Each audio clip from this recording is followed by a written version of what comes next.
आज हम पढ़ेंगे लेस के बारे में। जो लेस होता है वो होता है laparo endoscopic single site surgery.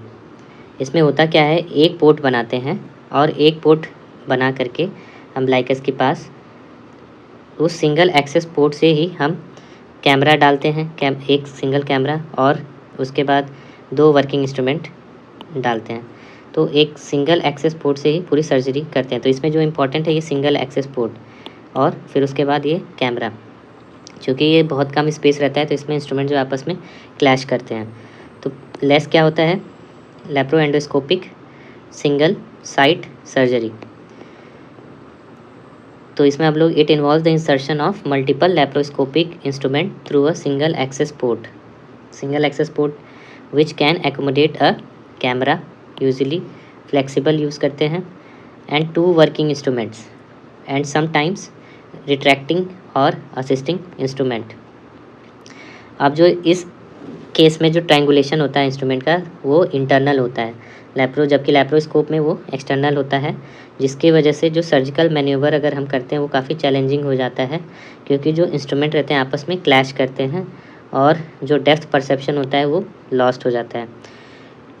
Less जो रहता है बहुत सारे यूरोलॉजिकल प्रोसीजर में करते हैं, जिसमें से कि हम नेफ्रेक्टमी, रीनल सिस्ट डिकॉर्टिकेशन, पाइलोप्लास्टी, एडिनलेक्टमी, यहाँ तक कि डोनर नेफ्रेक्टमी और वेरिकोसिलेक्टमी, इतनी सारी सर्जरीज जो हैं करते हैं लेस से।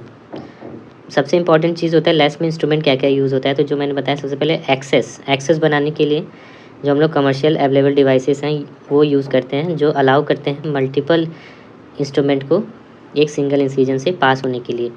जो ये ग्रीन कलर का इंस्ट्रूमेंट है इसका नाम है जेल पॉइंट इंस्ट्रूमेंट है। फिर दूसरा जो इंस्ट्रूमेंट है ये है सिल्स पोर्ट, इसकी मदद से। और तीसरा जो हम इंस्ट्रूमेंट देखने वाले हैं ये है ट्राइपोर्ट। तो ये 3 इंस्ट्रूमेंट जो रहते हैं ये एक्सेस के लिए यूज़ करते हैं। फिर हम लोग ये फ्लेक्सिबल लैप्रोस्कोप यूज़ करते हैं जिसको बोलते हैं एंडो आई, और इसके कई सारे व्यूज़ ऐसे हम फ्लेक्स करके देख सकते हैं हर एंगल से। फिर हम रिट्रैक्टर भी यूज़ करते हैं, मैग्नेटिक रिट्रैक्टर या एक्सटर्नल मैग्नेट यूज़ कर सकते हैं to help in the exposure. और आर्टिकुलेटिंग ग्रेस्पर और नीडल ड्राइवर्स यूज़ करते हैं। सर्जिकल टेक्निक अगर हम एक डिस्कस करें नेफ्रेक्टमी का, जो कि लेस प्रोसीजर द्वारा कर रहे हैं, तो उसमें सबसे पहले जो अगर हम पेशेंट की पोजीशन की बात करें तो उसमें या तो हम लेटरल डिक्यूपिटस पोजीशन में लेते हैं या फ्लैंक पोजीशन में। फिर हम लोग एक पेरी अम्बलाइकल या अम्बलाइकल इंसिजन देते हैं, और उसमें मल्टीपल चैनल जो पोर्ट सिस्टम है, आइदर जेल पॉइंट, ये रहा जेल पॉइंट, या सिल्स पोर्ट या ट्राइपोर्ट, इसमें से कोई एक इंसर्ट करते हैं और एब्डोमेन को इंसफ्लेट करते हैं, just like creating pneumoperitoneum in case of laparoscopic surgery. फिर उसके बाद हम लोग इंस्ट्रूमेंट यूज़ करके जैसे अदर सर्जरीज में डिसेक्ट करते हैं किडनी और हाइलम को, तो वैसे इसमें भी डिसेक्ट करते हैं, and with the help of clips, staplers और एनर्जी डिवाइसेस हम लोग वेसल कंट्रोल अचीव करते हैं। फिर जब स्पेसिमेन निकालना होता है तो उसको एंडो बैग के थ्रू बाहर निकालते हैं।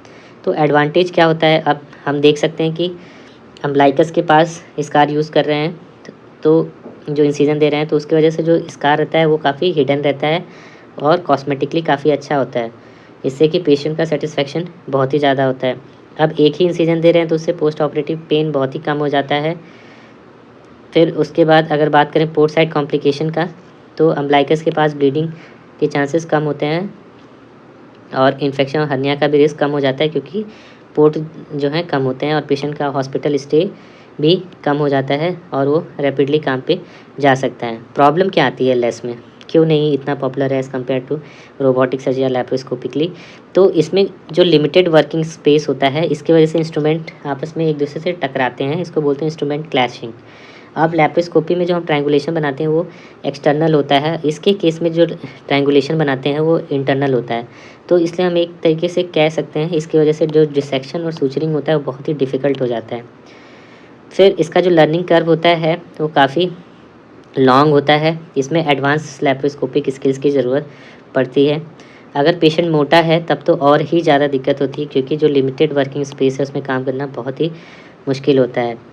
अब चूँकि स्पेस कम होता है तो स्टैंडर्ड जो लैप्रोस्कोपिक सर्जरी होती है उससे ज़्यादा समय इसमें लगता है। तो अगर हम कंपैरिजन करें कॉस्मेसिस का, तो स्टैंडर्ड लैप्रोस्कोपिक में भी कॉस्मेसिस अच्छा होता है, बट उसमें 2 से 3 छोटे इंसिजन होते हैं और इसमें एक ही यूज़ कर रहे हैं, तो इसका और ज़्यादा सुपीरियर होता है और पोस्ट ऑपरेटिव पेन और ज़्यादा अच्छा होता है, बट डिफ़िकल्टी भी और ज़्यादा होता है और इंस्ट्रूमेंट ट्रायंगुलेशन में बहुत ही ज़्यादा चैलेंजेस होते हैं as compare to standard laparoscopically, और इसको सीखना भी बहुत मुश्किल होता है और ऑपरेटिंग टाइम थोड़ा लैप्रोस्कोप से ज़्यादा लगता है। अब बात करें ये जो सर्जरी है लेस, अब ये रोबोट असिस्टेड लेस होने लगा है और इसके लिए दा विंची वालों ने सिंगल पोर्ट सिस्टम रोबोट बनाया है। ये देख सकते हैं सिंगल पोर्ट रोबोट सिस्टम, ये जो रहता है एक ही पोर्ट से जाकर के सर्जरी को बहुत ही इजी बना देता है। ये सिंगल पोर्ट रोबोटिक सिस्टम है दा विंची एक्सपी सिस्टम, और एक ही पोर्ट से, एक ही एक्सेस पोर्ट से जाके हम सर्जरी आराम से कर सकते हैं। सूचरिंग और जो 3D आर्ट डेप्थ परसेप्शन सब कुछ बेनिफिट होता है वो एज इट इज़ मेंटेन रहता है। बाकी जो ट्रायंगुलेशन की प्रॉब्लम होती है वो भी सॉल्व हो जाती है और इंस्ट्रूमेंट का जो क्लैशिंग होता है वो भी सॉल्व हो जाता है। ये होता है रोबोटिक लेस। अब होता है मैग्नेटिक असिस्टेड लैप्रोस्कोपिक सर्जरी। इसमें हम लोग क्या करते हैं, मैग्नेट का यूज़ करते हैं रिट्रैक्टर की तरह, जिससे हमें एक्सपोजर में काफ़ी हेल्प मिलती है। फिर एक होता है नोट्स होता है natural orifice transluminal endoscopic surgery. तो natural orifice transluminal endoscopic surgery, इसमें हम लोग प्रिंसिपल जो है लेस का ही यूज़ करते हैं, बट जो ओरिफिस होता है वो नेचुरल जो हमारी बॉडी में ओपनिंग होती है, जैसे माउथ हो गया या वेजाइना हो गया, रेक्टम हो गया, इनके थ्रू सर्जरी करते हैं। तो हम ये देख सकते हैं ये एक्सटर्नल जो ये मैग्नेटिक असिस्टेड हैंड सर्जरी है, इसमें हम ये बुलडॉग है और ये एक्सटर्नल मैग्नेट। तो एक्सटर्नल मैग्नेट ये बाहर से रहेगा और ये बुलडॉग अंदर से रहेगा। एक एग्जांपल देख सकते हैं कि ये बुलडॉग जो है अंदर इंट्रोड्यूस कर रहे हैं। इंट्रोड्यूस करने के बाद फिर उसके बाद ये क्लिप लगा दिया है हमने अपेंडिक्स को क्लिप लगाया है। ये देख सकते हैं ये बुलडॉग जो है क्लिप अपेंडिक्स को होल्ड किया और ये अपेंडिक्स को स्ट्रेच कर रहा है और ऊपर से ये एक्सटर्नल मैग्नेट की मदद से हम इस बुलडॉग को मूव कर रहे हैं। तो ये रहता है मैग्नेटिक असिस्टेड सर्जरी। यही सेम काम हम रोबोट से भी कर सकते हैं, जिसमें मैग्नेटिक कंट्रोलर एक्सटर्नल रहता है, एक ही हाथ से हम सर्जरी कर सकते हैं। प्लस ये रोबोटिक हैंड यहाँ इंट्रोड्यूस कराया है और पोर्ट बना दिया है 5 mm 10 mm के, इस तरीके से कर सकते हैं। और ये है नोट्स सर्जरी, इसमें हम लोग लेस का ही प्रिंसिपल फॉलो करते हैं, बट ओपनिंग जो है वेजाइना के थ्रू जाते हैं और इसमें फ्लेक्सिबल स्कोप यूज़ करते हैं और सर्जरी परफॉर्म करते हैं।